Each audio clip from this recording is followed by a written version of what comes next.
बड़ी खबर बता देते हैं। मुरादाबाद से बड़ी खबर आ रही है, जहां पर समाजवादी पार्टी के प्रत्याशी की पुलिस से नोकझोंक हो गई है। पुलिस से भिड़े हैं हाजी रिजवान। हाजी रिजवान का प्रशासन पर बड़ा आरोप, बूथों पर समाजवादी पार्टी के पोलिंग एजेंट नहीं बनाने दिए गए हैं। हाजी रिजवान का ये आरोप है और ये तस्वीरें भी आपको दिखा रहे हैं। देखिए, लगातार सुर्खियों में बने हुए हैं हाजी रिजवान।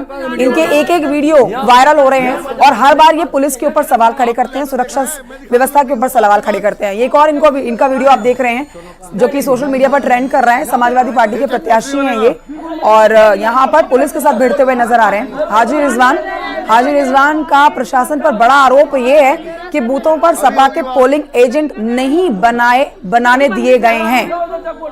अब ये भी यही तय करेंगे, तो कई चीजें तो समाजवादी पार्टी की लगती है वो खुद ही तय कर ले।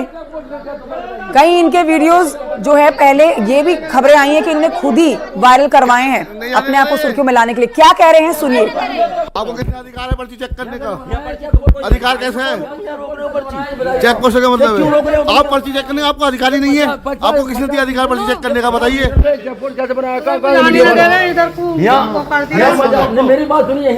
आपने लेटर देखा है? मैं दिखा दूं, नहीं हो तो आपके पास नहीं ये चेक पोस्ट नहीं होने का मार देंगे। प्रशांत, अब ये भी समाजवादी पार्टी तय करेगी क्या बूथों पर सपा के पोलिंग एजेंट नहीं बनाए हैं? ये पूरा विवाद बताएं। ये समाजवादी पार्टी के नेता हैं और यहाँ के प्रत्याशी भी हैं और इनका पुलिस से एक तीखी नोकझोंक का वीडियो वायरल हो रहा है। इनका आरोप है कि यह पुलिस ने यह चेकिंग पॉइंट बनाया है। हालांकि पुलिस संवेदनशील बूथों पे अक्सर जो है ऐसे बैरिकेडिंग लगा देती है, लेकिन ये जो प्रत्याशी है समाजवादी पार्टी के, इनके द्वारा यहाँ पुलिस से तीखी नोकझोंक हुई और जो हाजी रिजवान समाजवादी पार्टी के प्रत्याशी हैं, ये गांव के अंदर जो चेक पोस्ट बनाया गया है उसको लेकर पुलिस से झगड़ा करते हुए नजर आ रहे हैं और काफी देर तक ये समाजवादी पार्टी के प्रत्याशी हंगामा करते रहे, जबकि इनको पुलिस समझा रही है कि यहाँ बैरिकेडिंग लगाई गई है और यहाँ हालांकि किसी को रोका नहीं जा रहा है। लेकिन जो लोग पीछे भी इनके लिए खबर यही आई थी कि ये जानबूझ के अपने वीडियोस जो है वायरल करवा रहे हैं ताकि ये सुर्खियों में बने रहें। बैड पब्लिसिटी सही, लेकिन बैड पब्लिसिटी से ही ये जीत जाएं, ये खबरें इनके लिए आ रही थी। मैं आऊंगी आपके पास, एक बार सुना देते हैं हाजी रिजवान क्या आरोप लगा रहे हैं पुलिस पर।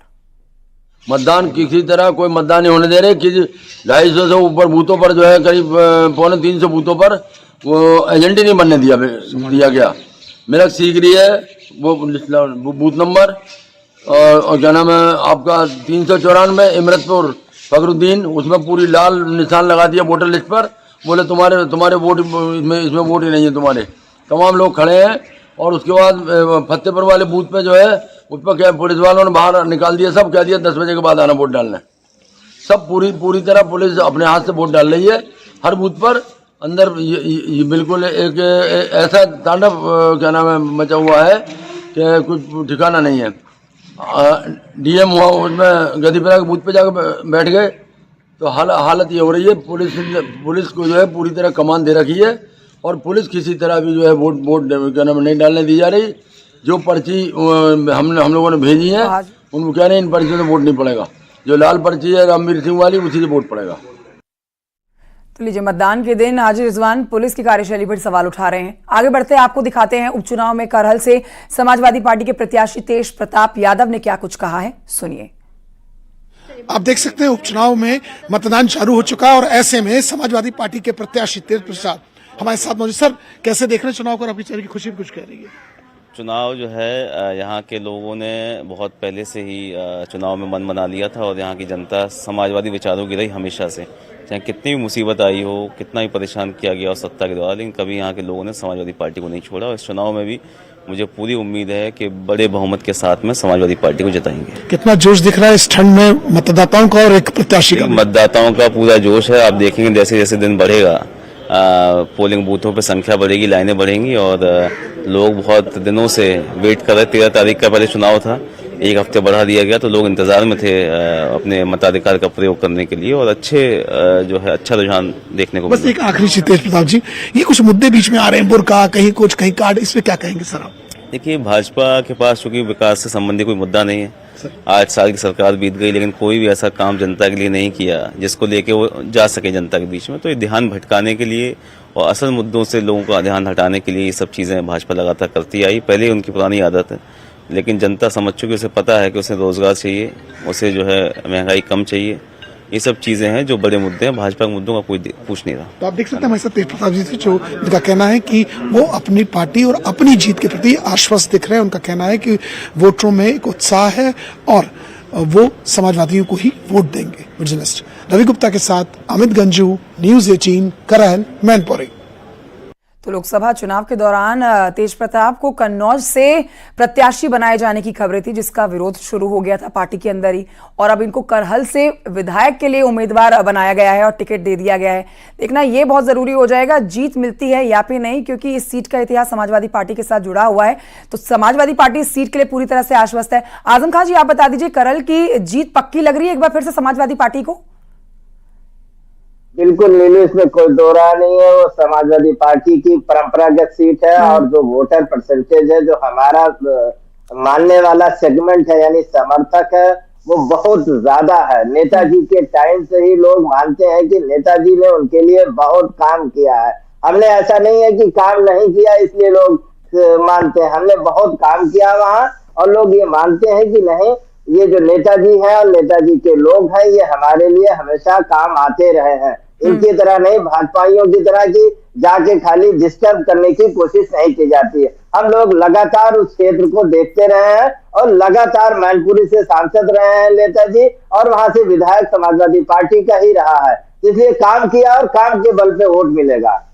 ठीक है, उन्हीं फैक्टर्स के लिए का जवाब डॉक्टर परमवीर जी से ले लेते हैं। डॉक्टर परमवीर जी, क्या लगता है आपको, करहल सीट ऐसे कौन से यहाँ फैक्टर्स काम करते हैं जो यहाँ पर समाजवादी पार्टी जो है हमेशा इतिहास बनाती है और यहाँ पर परंपरागत सीट बनी हुई है? देखिए, पहले एक कहावत होती है, एको अहम द्वितीयो नास्ति, न भूतो न भविष्यति। ऐसा कभी नहीं होता है कि कोई एक व्यक्ति ही हमेशा नंबर 1 पे रहने वाला है। अगर हम वास्तव में बात करें करहल सीट की, तो एक बार बीजेपी यहाँ से जीती भी थी और फिर माननीय नेताजी मुलायम सिंह जी ने जो जीते थे उनको वापस समाजवादी पार्टी में लेकर आए थे और आज तक समाजवादी पार्टी में, वो मैं नाम अभी कोट नहीं कर पाऊंगा, वो 3-4 बार लगातार विधायक बने थे, लेकिन वो बीजेपी से भी जीते थे। हो क्या रहा है, देखिए, वोटों का समीकरण जो कोई भी पार्टी हो वो मना करता है कि हम जातिगत राजनीति नहीं करते, हम धर्म की राजनीति नहीं करते। करहल सीट के ऊपर यादव जो है उनकी अच्छी खासी संख्या है, निर्णायक होते हैं, वो जिस तरफ यादव वोट पूरा पड़ जाता है तो वो जीत जाते हैं। इसी फैक्टर को मुलायम सिंह जी ने भी क्लब किया था, MY factor, Muslim plus Yadav factor. देखिए, कोई कुछ भी डिनाय करता रहे, लेकिन यही कारण था कि लगातार जो जीतते थे, क्योंकि ये निर्णायक 50% से ऊपर निकल जाएगी वोट यहाँ पर जो होती है इस तरीके की। तो यही बात यहाँ पे चलती आई थी, लेकिन अभी जनता समझ रही है। आज प्रचार का बहुत तरीका होता है, जैसे अभी दिखाया जा रहा था कि भाई आप वोटिंग, आप पुलिस के साथ झड़प कर रहे हैं। अभी होता क्या है कि जो पार्टी उम्मीदवार होते हैं, ये चीजें मीडिया में आ जाती हैं, तो आप एक सीमा तक की उद्दंडता कर सकते हैं, मैं उद्दंडता ही बोलूंगा। व्यवस्था बनाई हुई है कि आपको इस व्यवस्था के अनुसार आपको वोटिंग करनी है। फॉर एग्जाम्पल, स्कूल का एग्जाम हो रहा होता है, व्यवस्था बनी हुई होती है कि अपने क्लासरूम में अपनी सीट पर ही बैठना है, जहां रोल नंबर अलॉट किया वहीं बैठना है। अभी अगर कोई शिक्षार्थी विद्यार्थी कहे कि नहीं, मैं तो अपनी पसंद की जगह पर बैठ के पेपर लिखूंगा, तो लिखने थोड़ी दिया जाएगा। तो जब संघर्ष होगा उसको लाइन में लाने के लिए, तो आप कहेंगे कि हमारे साथ जाति हो रही है। पुराने टाइम में इलेक्शंस में ऐसा बहुत होता था। और अगर हमने देखा है, जैसे नारे भी बात आ रही थी, मैं आप बीजेपी और सपा के लोग आपस में बहस रहे थे, नारों की बहुत बड़ी ताकत होती है जो चुनाव का परिणाम बदल देती है। अमेरिका में चुनाव हुआ, डोनाल्ड ट्रंप आए, तमाम बातें हो रही थी, let's make America great again. इसके बारे में अनेक लोगों ने, अपनी डेमोक्रेसी में छूट होती है, जैसा मर्जी विश्लेषण कीजिए, लेकिन ये जनता से जुड़ा हुआ नारा था, तो वहां पर चुनाव का रिजल्ट बदल गया। इसी प्रकार से भारत में भी हमने देखा है कि जो बटेंगे कटेंगे, आप जैसा मर्जी लीजिए, इसमें हिंसात्मक कुछ नहीं है। बटेंगे कटेंगे की बात राजनीतिक लोग अपने हिसाब से करेंगे, लेकिन लोगों ने इसका दंश चाहा है।